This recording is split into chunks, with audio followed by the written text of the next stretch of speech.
Last వీడియోలో అయితే react app create చేసినప్పుడు ఏమేమి ఫైల్స్ అండ్ ఫోల్డర్స్ వచ్చాయో తెలుసుకున్నా. అండ్ ఈ రోజు నేను నా ఫస్ట్ కాంపోనెంట్ ఎలా క్రియేట్ చేస్తానో చూపిస్తాను. Welcome to day 35 of my full stack developer journey. నిన్నైతే మనం అన్ని ఫైల్స్ అండ్ ఫోల్డర్స్ ఎగ్జాక్ట్ గా ఏం వర్క్ అవుతుందో తెలుసుకున్నాం. ఈ రోజు నేను నా ఫస్ట్ కాంపోనెంట్ ఎలా క్రియేట్ చేశానో చూపిస్తాను. మనం ఫస్ట్ కాంపోనెంట్ అంటే ఏంటో తెలుసుకున్నాం. కాంపోనెంట్ అంటే మనం జావా స్క్రిప్ట్ ఫంక్షన్ నే రియాక్ట్ జేఎస్ లో కాంపోనెంట్స్ అంటాం. అండ్ మనం ఆ ఫంక్షన్ లోపల మన HTML కోడ్ రాస్తాం, అది మన UI మీదకి రెండర్ చేస్తుంది. ఇదే కాంపోనెంట్స్ అంటే. And components are reusable components, అంటే మనం ఒకసారి క్రియేట్ చేస్తే ఎక్కడైనా యూజ్ చేయొచ్చు. ఎగ్జాంపుల్ నావ్బార్, మనం ఒకసారి నావ్బార్ క్రియేట్ చేస్తే మన ఏ పేజీలైనా యూజ్ చేసుకోవచ్చు. జస్ట్ ఎక్స్పోర్ట్ చేసుకొని తర్వాత మనకు కావాల్సిన ఫైల్ ఇంపోర్ట్ చేసుకోవాలి.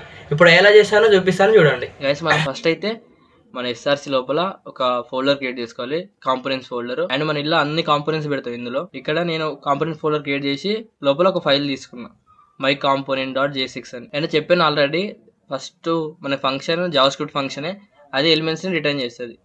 ఇది జావా స్క్రిప్ట్ ఫంక్షన్ అండ్ ఇది HTML ట్యాగ్. ఈ ట్యాగ్స్ని మన UI మీదకి రిటర్న్ చేస్తుంది. అండ్ మనం దాని తర్వాత యూజ్ చేయాలి కాబట్టి దాన్ని ఎక్స్పోర్ట్ చేసుకుంటాం. మనం ఎక్స్పోర్ట్ డిఫాల్ట్ మై కాంపోనెంట్, ఇక్కడ my component name. And next మన యాప్ ఎక్కడ స్టార్ట్ అవుతుంది నేను ఆల్రెడీ చెప్పిన, app.js నుంచి స్టార్ట్ అవుతుంది.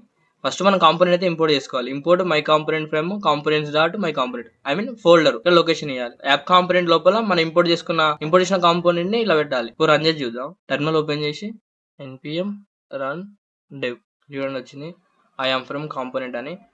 అండ్ కాంపోనెంట్స్ ఆర్ రీయూజబుల్, మీకు ఆల్రెడీ చెప్పిన.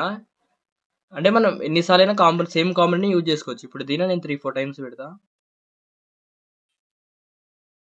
ఇక్కడ చూడండి 4 టైమ్స్ పెట్టిన 4 టైమ్స్ వచ్చింది. అంటే మనం ఎక్కడంటే అక్కడ యూజ్ చేసుకోవచ్చు, ఎన్నిసార్లు అంటే అన్ని. ఒకసారి క్రియేట్ చేస్తే ఎక్కడంటే అక్కడ యూజ్ చేసుకోవచ్చు. ఇలా నేనైతే నా ఫస్ట్ కాంపోనెంట్ క్రియేట్ చేసా. నెక్స్ట్ వీడియోలో నేను JS అండ్ JS6 కి డిఫరెన్స్ ఏంటో ఎలా తెలుసుకున్నానో చెప్తాను.